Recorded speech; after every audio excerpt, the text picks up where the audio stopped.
বিজয় আরোহণ। অধ্যায় ১। স্বপ্ন।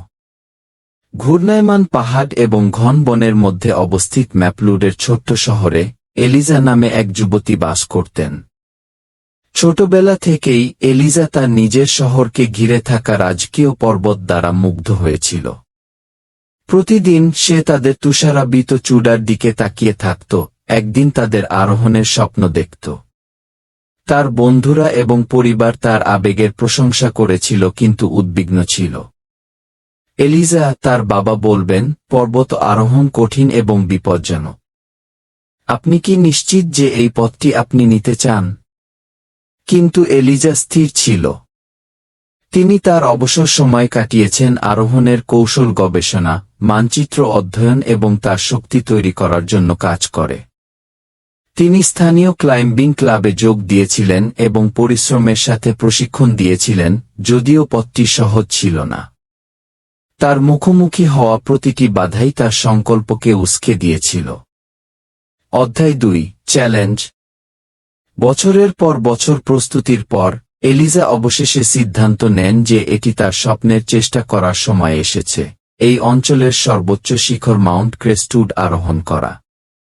আরোহণটি তার বিশ্বাসঘাতক পথ এবং অপ্রত্যাশিত আবহাওয়ার জন্য পরিচিত ছিল। স্থানীয় আরোহণকারী সম্প্রদায় পর্বতটিকে সম্মান করেছিল এবং অনেকেই এর চূড়ায় পৌঁছাতে ব্যর্থ হয়েছিল। আরোহণের দিন এসে গেছে এবং এলিজা তার গিয়ারে সজ্জিত এবং অভিজ্ঞ পর্বতারোহীদের একটি ছোট দল নিয়ে রওনা হল। আবহাওয়া প্রাথমিকভাবে অনুকূল ছিল এবং গ্রুপ অবিচলিত অগ্রগতি করেছে। যাই হোক, তারা আরও উপরে ওঠার সাথে সাথে আবহাওয়া তাদের বিপরীতে পরিণত হয়েছিল। তুষারঝড় পাহাড়কে গ্রাস করেছে এবং দৃশ্যমানতা হ্রাস পেয়েছে। দলটি লড়াই শুরু করে।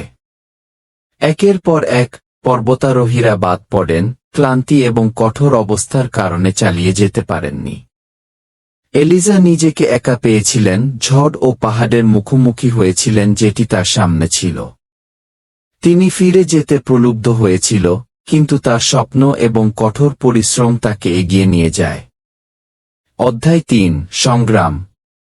এলিজা চাপ দিয়েছিল, খারাপ অবস্থা সত্ত্বেও তার সংকল্প অটুট ছিল। তুষার তার চারপাশে চাবুক এবং তার আঙ্গুলগুলি ঠান্ডা থেকে অসাড় ছিল। প্রতিটি পদক্ষেপ ছিল কামড়ানো বাতাস এবং পিচ্ছিল বরফের বিরুদ্ধে যুদ্ধ। তিনি বেশ কয়েকবার পড়েছিলেন, তার অগ্রগতি ধীর এবং কঠিন। হতাশার মুহূর্তে তিনি তার পরিবারের উদ্বেগ এবং যারা তাকে সন্দেহ করেছিলেন তাদের সন্দেহের কথা ভেবেছিলেন। কিন্তু তিনি তার স্বপ্নে তার নিজের বিশ্বাস, অগণিত ঘণ্টার প্রশিক্ষণ এবং বন্ধুদের কাছ থেকে যে সমর্থন পেয়েছিলেন যারা তাকে অধ্যবসায় করতে উৎসাহিত করেছিল তার কথাও মনে রেখেছে। ঝড়ের তাণ্ডবে এলিজা পাহাড়ে একটি ছোট, পরিত্যক্ত আশ্রয়ের সম্মুখীন হয়। তিনি সেখানে আশ্রয় নেন, বিশ্রাম নেন এবং সুস্থ হয়ে ওঠেন। আশ্রয়, যদিও প্রাথমিক, তাকে এক মুহূর্ত অবকাশ দিয়েছিল। তিনি একটি ছোট আগুন দ্বারা নিজেকে উষ্ণ এবং তার পরিকল্পনা পর্যালোচনা। অধ্যায় ৪। জয়। অবশেষে যখন ঝড় প্রশমিত হল, তখন এলিজা তার আরোহণ পুনরায় শুরু করল।